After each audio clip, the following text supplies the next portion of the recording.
আরে বেশ কিছুক্ষণ থেকে লক্ষ্য করছি তোমার। ও এত ডিপ্রেস দেখাচ্ছে কেন? না, এই নদী ঘুরছি তো, মাথাটা একটু ঘুরেছে। চাকরি হয়নি এখনো? অ্যাপ্লাই করে চলেছ? হ্যাঁ।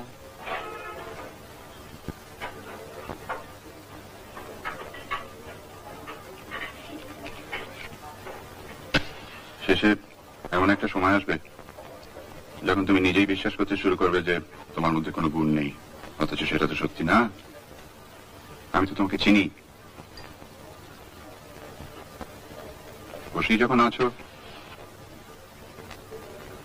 আমাদের ওদিকে একদিন চলে এসো না কেন?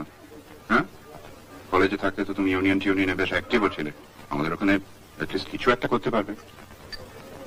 পার্টির অনেক রকম ছোটখাটো কাজ থাকে, আর এরকম ভাবে বসে থেকে আর রোদ্দুরে ঘুরে তোমার মন আর স্বাস্থ্য দুটোই আন্ডারমাইন্ড হয়ে যাবে।